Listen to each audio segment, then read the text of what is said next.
ಊಟ ಹಾಕಿರಿ ಅಂತ ಹೇಳಿ ನಿಮ್ಮನ್ನೇನು ಮರ್ತಿಲ್ಲ. ನಿಮ್ಮ ಹೆಸರು ಗೊತ್ತಿರಲಿಕ್ಕಿಲ್ಲ, ನಿಮ್ಮ ಸಮಾಜ ಗೊತ್ತಿರಲಿಕ್ಕಿಲ್ಲ. ಆದ್ರೆ ನಾನು ವೋಟ್ ಹಾಕಿಲ್ಲ ಅಥವಾ ಹಾಕಿರಿ ಅಂತಕ್ಕಂಥದ್ದು ನನ್ನ ಜೀವನದಾಗ ನಾನು ಮಾಡಿದ್ದಿಲ್ಲ. ಗ್ರಾಮ ಪಂಚಾಯತ್ ಚುನಾವಣೆ ಬರ್ತದೆ ಎಂದು ನಮ್ಮ ಭಾಳದ್ರಲ್ಲಿ ಭಾಳ 2-3 ತಿಂಗಳು ಗ್ರಾಮ ಪಂಚಾಯತ್ ಚುನಾವಣೆ ಬರ್ತದೆ. ಗ್ರಾಮ ಪಂಚಾಯತ್ ಚುನಾವಣೆ ಗೆಲ್ಲಬೇಕಾದ್ರೆ ಮತದಾರ ಪಟ್ಟಿಯೊಳಗೆ ಮತದಾರರು ಇರಬೇಕಲ್ಲ. ಮೊದಲು ನಿಮ್ಮ ಹೆಸರು ಇರಬೇಕು. ನನ್ನ ಹೆಸರು ಇರಬೇಕಾದ್ರೆ ನಾ ಫಾರ್ಮ್ ತುಂಬ ಕೊಡಲೇಬೇಕು.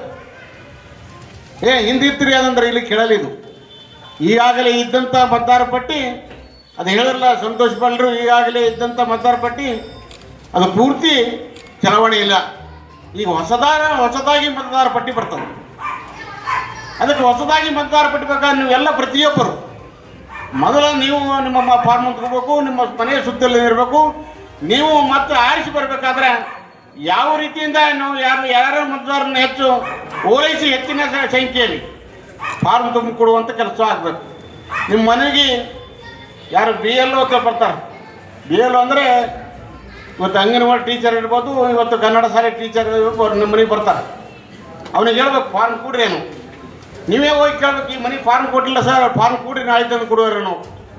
ಆ ಮನೆ ಫಾರ್ಮ್ ಕೊಟ್ಟು ಒಯ್ದು ತುಂಬಲ್ಲ ನಾವು. ತುಂಬಿ ಕೊಟ್ಟ ಮೇಲೂ ಇವತ್ತು ಅಪ್ಲೋಡ್ ಮಾಡಿರಲ್ಲ ನೀವು ನೋಡ್ಬೇಕು. ಅಂದಾಗ ಒಂದು ಮತಪಟ್ಟಿ ಇವತ್ತು ಪರಿಪೂರ್ಣವಾದಂಥ ಒಂದು ಕೆಲಸ ಆಗ್ತದೆ. ಇದಕ್ಕಾಗಿ ಇಂಥ ಸಂದರ್ಭದಲ್ಲಿ ನಾವೆಲ್ಲ ಹೆಚ್ಚು ಮಾತನಾಡಿದೆ. ಇವತ್ತು ಈ ಮುಂದಿನ ದಿನಗಳಲ್ಲಿ ಮತ್ತೆ ಇವತ್ತು ನೋಡಲ್ಲ. ಇವತ್ತು ಹೇಳ್ತಾರೆ ಒಂದು ಕಡೆ ನೀವೆಲ್ಲ ಯಾಕೆ ಬೇಕಾದ್ರೆ ಒಂದು ಮತದಾರ ಪಟ್ಟಿ ಪರಿಷ್ಕರಣೆ ನೀವು ತಿಳ್ಕೋರಿ. ಒಂದು ನಿಮ್ಮ ವೋಟ್ ಲಿಸ್ಟ್ ಹೇಳ್ತಾರೆ, ಎಷ್ಟೊಂದು ನಿಮ್ಗೆ ಅನುಕೂಲಗಳು ಹೇಳಿ ಪ್ರತಿಯೊಬ್ಬರು ಕೇಳ್ತಾರೆ. ಒಂದು ಲಗ್ನಕ್ಕೆ ಮ್ಯಾರೇಜ್ ಸರ್ಟಿಫಿಕೇಟ್ ಬೇಕಾದ್ರೆ ಮತದಾರ ಪಟ್ಟಿ ಈ ಊರು ಇದರಲ್ಲಿ ಕೇಳ್ತಾರೆ. ಒಂದು ಆಧಾರ್ ಕಾರ್ಡ್ ತಯಾರಬೇಕಾದ್ರೆ ಮತದಾರ ಪಟ್ಟಿ ಕೇಳ್ತಾರೆ. ಒಂದು ಗೃಹಲಕ್ಷ್ಮಿ ತಗೋಬೇಕಾದ್ರೆ ಇವತ್ತು ಮತದಾರ ಪಟ್ಟಿ ಕೇಳ್ತಾರೆ. ಒಂದು ಕರೆಂಟ್ ಬಿಲ್ ಬೇಕಾದ್ರೆ ಮತದಾರ ಪಟ್ಟಿ ಕೇಳ್ತಾರೆ. ಎಲ್ಲ ರೀತಿಯಿಂದ ಮತದಾರ ಪಟ್ಟಿ ಅನುಕೂಲ ಅದ. ಅದಕ್ಕೆ ಮತದಾರ ಪಟ್ಟಿಗೆ ಹೆಚ್ಚು ಒತ್ತು ಕೊಡುವಂಥ ಕೆಲಸ ಆಗ್ಬಿಟ್ಟಿದೆ. ಒಂದು ನೀವು ಮತ ಹಾಕಲಿಲ್ಲ ಅಂದ್ರೆ ನೀವು ಎಷ್ಟೊಂದು ಈ ಭವಿಷ್ಯದ ಭಾರತ ಪ್ರಜಾಪ್ರಭುತ್ವ ಕಟ್ಟುವಲ್ಲಿ ನೀವು ಎಷ್ಟೊಂದು ಇವತ್ತು ಬಲಗೀನರ. ಅದಕ್ಕೆ ಭವಿಷ್ಯ ಹೇಳ್ತೀನಿ, ಪ್ರಜಾಪ್ರಭುತ್ವ ವ್ಯವಸ್ಥೆಯಲ್ಲಿ ನೀವೆಲ್ಲ IT ರಿಟರ್ನ್ ಮಾಡ್ತೀರಿ ಇಲ್ಲ ನೋಡ್ರಿ. ಮೊನ್ನೆ ಒಬ್ಬ ಬಡವ ನನ್ನ ಹತ್ರ ಬಂದಿದ್ದ, ಸೋಂಪೂರದವ, ಅವ ಹರಿಜನ್ರವ, ಅವನಿಗೆ ಹೊಲ ಇಲ್ಲ, ಅವ್ರ ಮನೆ ಇದೆ. ಅವ ಪಿಗ್ಮಿ ಏಜೆಂಟ್ ಮಾಡ್ತಾನೆ. ಪಿಗ್ಮಿ ಏಜೆಂಟ್ ಮಾಡಿದಾಗ ಅವನಿಗೆ ಕಲೆಕ್ಷನ್ ಪಿಗ್ಮಿ ಇದು ಬರ್ತಾರೆ, ಏನಂತಾರೆ ಕಲೆಕ್ಟಿವ್ ಏನಂತಾರೆ ಕಮಿಷನ್ ಬರ್ತದೆ. ಆ ಕಮಿಷನ್ ಬಂದ ಮೇಲೆ ಅವ IT ತುಂಬಬೇಕು. IT ತುಂಬಬೇಕು. ಅವ ಕಮಿಷನ್ ಮೇಲೆ ವರ್ಗ ಇವತ್ತು IT ತುಂಬಬೇಕು. ನನಗೆ ಶಕ್ತಿ ಕೊಟ್ಟವರು ಈ 2 ತಾಲೂಕಿನವರಂತೆ ನಾನು ಭಾಳ ಇಲ್ಲ. ನನ್ನ ಕೆಲಸ ಏನಪ್ಪ ಅಂತಂದ್ರೆ ಒಟ್ಟು ಮಂದಿ ಯಾರು ಬರ್ತಾರೋ ಅವ್ರಿಗೆ ಸಮಾಧಾನ ಮಾಡೋದು. ಅದು ಒಂದು ಬಿಟ್ಟರೆ ಬೇರೆ ಏನೂ ಇಲ್ಲೇ ಇಲ್ಲ. ಹೊಲ ಮನೆ ಅಲ್ಲ, ನಾನು ಹೆಂಡತಿ ಹೊಲ ತಗೋಬೇಕು, ನನ್ನ ಮಕ್ಕಳು ಹೊಲ ಮಾಡ್ತಾ ಬರ್ತಾರೆ. ನಾವು ಹೊಲಕ್ಕೂ ಹೋಗುದು.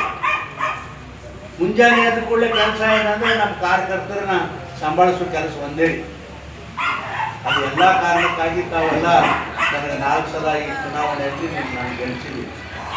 ನಾನೇನು ಸುಮ್ಮನೆ ಗೊತ್ತಿಲ್ಲ. ಭಾಳ ಜನ ತಿಳುವಳಿಕೆ ಇಲ್ಲಿದ್ದ ಜನ ಏನು ಹೇಳ್ತಾನೆ ಅಂದ್ರೆ ಏನು ಮಾಡೇನ್ರಿ ಈ ಮಾತಾಡ ಮತ್ತೆ ಹಂಗೆ ಅನ್ನಂಗಿಲ್ಲ. ಈ ಮಗ ಏನು ಮಾಡೇನ್ರಿ ಅಂತ ನಾನು ಏನು ಹೇಳ್ಬೇಕು ಇವ್ರಿಗೆ. ಇಷ್ಟು ಮಂದಿ ಎಲ್ಲರೂ ಆದ್ರಪ್ಪ. ಹಿಂದೆ ನಾನೇ ಹೊಸದಾಗಿ MP ಆಗಿದ್ದೆ ಬಿಜಾಪುರದಾಗ. ಪ್ರಬಲ ಮಂದಿ MP ಆಗ್ಯಾರಲ್ಲ. 1950 ಇಸ್ವಿಯಿಂದ ಎಲ್ಲ MP ಹಾಕೊಂಡು ಬಂದಾರ. ಮತ್ತು ಅವ್ರು ಎಷ್ಟು ತಂದಾರ್ರಿ ರೊಕ್ಕ, ಎಷ್ಟು ತಂದಾರ ರೊಕ್ಕ. ಹಿಂದೆ ಕಾಂಗ್ರೆಸ್ ಸರ್ಕಾರ ಇತ್ತು, ಅವ್ರು ಎಷ್ಟು ತಂದಾರ ಕೇಳಿ. ಯಾರು ನಿಜವಾಗಿ ಸತ್ಯವಾಗಿ ಹೇಳ್ತೀರಿ, 1 ರೂಪಾಯಿನೂ ಕಾಂಗ್ರೆಸ್ನವರು ಈಗ ಈ ಜಿಲ್ಲೆಯ ಅಭಿವೃದ್ಧಿಗೆ ರೊಕ್ಕ ತರಲಿಲ್ಲ. ಮತ್ತು ನನಗೇನು ಹೇಳ್ಕೊಟ್ಟಿಲ್ಲಪ್ಪ. ಇವ್ರು ತಂಗಿ ಹರ್ಕೊಂಡು ಚಪ್ಪಲಿ ಹರ್ಕೊಂಡು ನಿಮ್ಮ ಕೈಗೆ ಬೀಟ್ಕೊಂಡು ಮಗನ ಅನಿಸ್ಕೊಂಡು 7 ನ್ಯಾಷನಲ್ ಹೈವೇ ಮಾಡ್ಬೇಕಾ. ನಾನು 7 ನ್ಯಾಷನಲ್ ಹೈವೇ ಅದು ರೀ. 6-7 ನನ್ನ ಊರಿಗೆ ಒಂದು ನ್ಯಾಷನಲ್ ಹೈವೇ, ನನ್ನ ಮನೆ ಮುಂದೆ ಒಂದು ನ್ಯಾಷನಲ್ ಹೈವೇ. ನೋಡ್ರಿ ಹ್ಯಾಂಗ. ಯಾಕಂದ್ರೆ ಚೆನ್ನಾಗಿ ಕೇಳಿದ್ರು ಬೇಕಂದ್ರು. ಇವತ್ತು ನೋಡಿ ನೀವು ಯಾರೂ ಕೇಳಲಿಲ್ಲ. ಹುಬ್ಬಳ್ಳಿಯಿಂದ ಚತುರ್ಸ್ಪರ್ಧಿ ರೋಡ, ಈಗ ಅದು ಹುಬ್ಬಳ್ಳಿ ಬಿಜಾಪುರ 2 ರೋಡ್ ಅದಾವಿಲ್ರಿ. ಈಗ ಅದು 4 ರೋಡಿಂದ ಮಂಜೂರಾಗ್ಯದ. ಬರೀ ಅಡ್ಡಿಕ್ಕೆ ಆಗಿಲ್ಲ, ಬರೀ ಬಿಜಾಪುರ ಟು ಹುಮನಾಬಾದ್ ಇದೂ 4 ರೋಡಿನ ರೋಡ್ ನ್ಯಾಷನಲ್ ಹೈವೇ ಮಂಜೂರಾಗಿದೆ. ಅದರದ್ದೆಲ್ಲ ಟೆಂಡರ್ ಆಗೋ ಪರಿಸ್ಥಿತಿನೆಲ್ಲದ ಕೆಲಸನೂ ಭಾಳ ಬೇಗದ ಪ್ರಾರಂಭ ಆಗುತ್ತೆ. ಅದನ್ನು ಮಾತ್ರ ನಾನು ಹೇಳಲಿಕ್ಕೆ ಬಯಸ್ತೇನೆ. ಆದ್ರೆ ತಿಳಿಲಾರ್ದವು ಏನೇನೋ ಮಾತಾಡ್ತಾವೆ.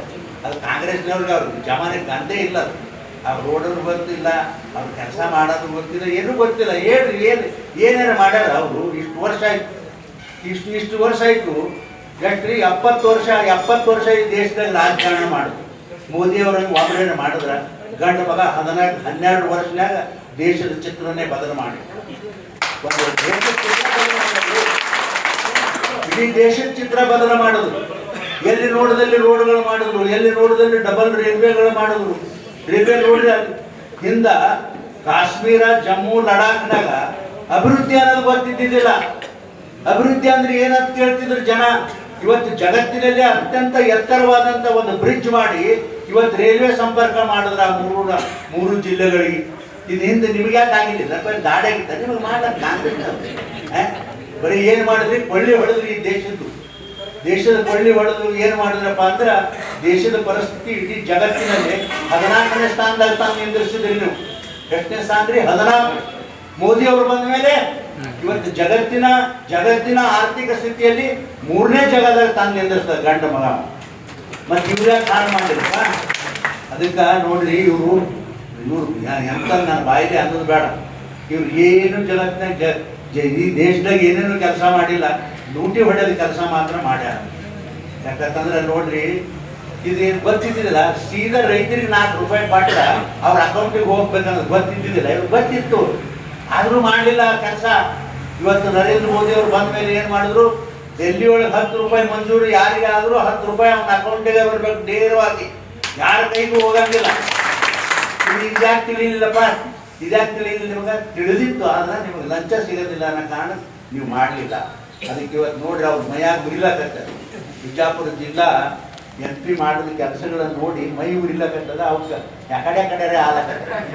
ನಿಜವಾಗಿ ನೀವು ದಯವಿಟ್ಟು ಭಾಳ ನಾನೇನು ನಾನು ಸಂಸ್ಕೃತಿ ಹೇಳ್ಕೊತೀನಿ ಅಂತಲ್ಲ, ಆದ್ರೆ ನನಗೂ ಅಭಿಮಾನ ಅದ. ನಾ ಒಂದಿನೂ ನಾ ಅದು ಮಾಡೀನಿ, ಇಂದ್ರ ಮಾಡೀನಿ, ಚಂದ್ರ ಮಾಡೀನಿ ಹೇಳಿಲ್ಲ. ನಾ ಸಂಡಾಸಕ್ರಿ ಕಟ್ಟದ ಸಂಡಾಸಕ್ಕೆ ಇವ್ರಿಗೆ ನಾ ರೊಕ್ಕ ಕೊಟ್ಟಿಲ್ಲ ಅಂತ ಬರೆಸ್ತಾರೆ ಗಂಡು ಮಕ್ಕಳು. ನೋಡಿ, ನಾನು ಬಿಜಾಪುರ ಜಿಲ್ಲೆಗೆ ಬಂದ ಮೇಲೆ ಒಂದು 96 ಕೋಟಿ ರೂಪಾಯಿ ಹಣವನ್ನು ಬಿಜಾಪುರ ಜಿಲ್ಲೆ